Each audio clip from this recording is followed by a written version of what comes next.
కలాం దేశం గర్వించే దేశభక్తుడు. కానీ ఆయనకు సంబంధించి చాలా తక్కువ విషయాలే మనకు తెలుసు. ఈ మధ్యనే ఆయన సెక్రటరీ పిఎం నాయర్ ఒక ఇంటర్వ్యూలో ఆయనకి సంబంధించిన కొన్ని ఇంట్రెస్టింగ్ విషయాలు చెప్పారు. అవి గనక వింటే ఆయనపై అభిమానం మనకి మరింత పెరుగుతుంది. ఆ వివరాల్ని పొలిటికల్ లైన్ ఎక్స్క్లూజివ్ గా అందిస్తుంది.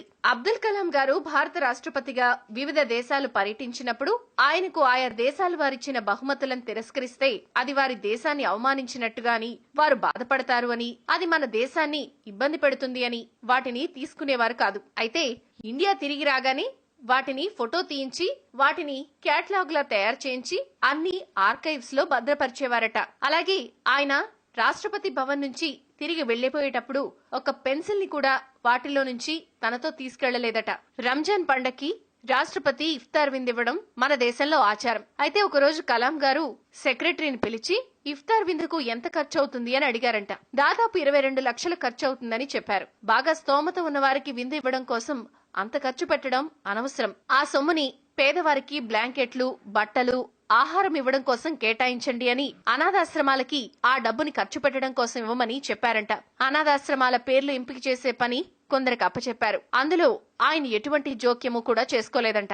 అనాథాశ్రమాల లిస్ట్ ఎంపికయ్యాక సెక్రటరీని పిలిచి ఈ ₹1,00,000 వ్యక్తిగత సంపాదనగా నేనిచ్చే సొమ్ముగా ఎవరికీ విషయం తెలియకూడదు అని చెప్పారట. కాబట్టి తన సొమ్మును కూడా ఇలా ఖర్చు పెట్టిన వ్యక్తి ఇంకొకరు లేరని చెప్తారు పిఎం నాయర్. ఇంకా చెప్పాలి అంటే ఇఫ్తార్ పార్టీనివ్వని నిఖార్సైన ముస్లిం రాష్ట్రపతి అబ్దుల్ కలాం అని చెప్తారు ఆయన సెక్రటరీ. అలాగే అబ్దుల్ కలాం గారు ఆయన చెప్పే మాటలకి అందరూ ఎస్ఆర్ అనాలి అనే టైపు కాదట. ఒకరోజు సుప్రీంకోర్టు ప్రధాన న్యాయమూర్తి గారితో చర్చల సందర్భంగా ఏమంటావు నాయర్ అని అడిగినప్పుడు నో సార్ అని అన్నారు. ఆయన మౌనంగా ఉండిపోయారు. మీటింగ్ అయ్యాక ప్రధాన న్యాయమూర్తి గారు నాయర్ని పిలిచి అలా అన్నారేంటండి అన్నారంట.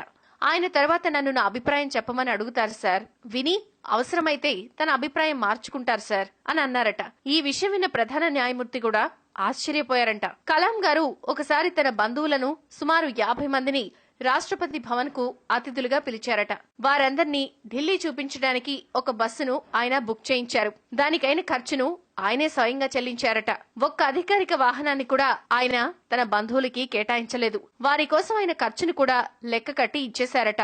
అది సుమారు ₹2,00,000 అయిందని ఆయన సెక్రటరీ అన్నారు. ఇక 2 లక్షలు కూడా ఆయనే చెల్లించారట.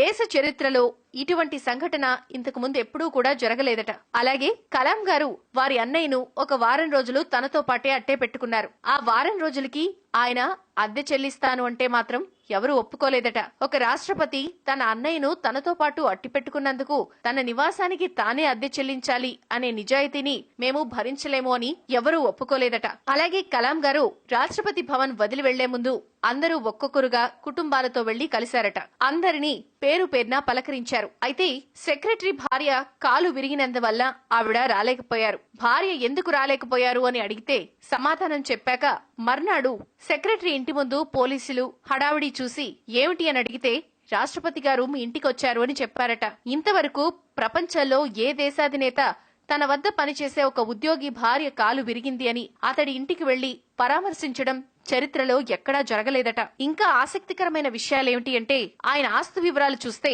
3 ప్యాంట్లు, 6 షర్ట్లు, 3 సూట్లు, ఒక వాచి, 2,500 పుస్తకాలు, ఇంచుమించు 0 బ్యాంక్ బ్యాలెన్స్ అని ఆయన ఆస్తి వివరాలు ఇవి అని ఒక టీవీ ఛానల్ వారు కూడా వెల్లడించారట. హ్యాట్స్ ఆఫ్ అబ్దుల్ కలాం గారు. If you like the video please